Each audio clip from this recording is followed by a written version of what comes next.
Thanks for joining me. For those that know me or have known me for a while, know that I'm the son of a Coke man.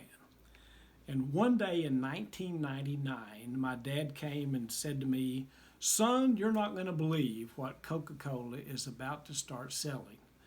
Well, I already thought, well, in 1985, they did New Coke, and of course, we know how well that did. That totally failed. Only positive thing that came from that is I got cherry Coke out of it. So, not having a clue what it could be, I responded, "What?" And he replied, "Water.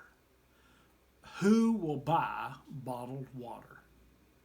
Well, as we know from now, the rest of that is history, as we say. So, even though most people have access to a safe supply of water from your tap, or if you're from my generation, from the backyard water hose, we have those things available to us, but choosing to pay for something that you can enjoy at no cost made no sense to my dad. And this sometimes carries over into our spiritual life. We sometimes struggle with the fact that, salvation is a free gift. We want to do something to earn it. We want to pay for it. We have a problem with that. And of course, the bigger problem is the fact that in paying for it, is that no one can afford it, because the price of salvation is perfection. And Jesus is the only one that could pay the price for us. In Matthew chapter 19, we see an exchange between Jesus and what they call the rich young ruler, or the rich young man. And of course, he asked him, "Master, what one good thing can I do to inherit eternal life?" And he said, "Keep the law." And he said, "I've done that since birth. I've done those things." He said, "Great.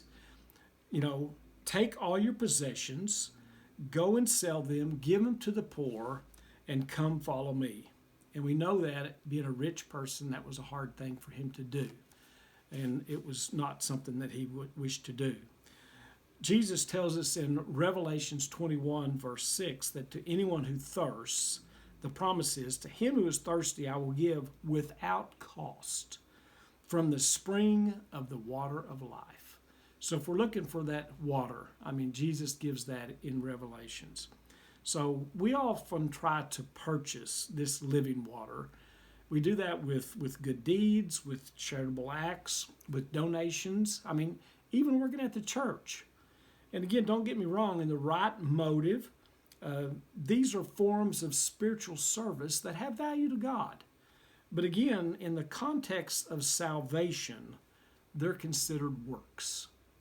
The religious crowd in Jesus' days, known as the Pharisees, they perverted the law. They turned the 10 Commandments into 613 rules. James tells us in chapter 2, verses 10, that whoever shall keep the whole law and yet stumble in one point, one of these rules, he is guilty of them all. That makes no sense. Or as my grandkids say, that's not fair. And of course, we can see from this that there is no way for us to work our way into heaven, and fortunately, we don't have to. Paul tells us in Ephesians chapter 2, verses 8 and 9, "For it is by grace that you have been saved through faith, and that not of yourself. It is a gift of God, not as a result of works, lest anyone should boast." It is a gift of God. Jesus paid the price for us, again, by dying in our place. When we believe in Him, have faith in Him, have trust in Him, we have salvation and we have eternal life. I hope that's good news to you. Until next time, thank you for joining me.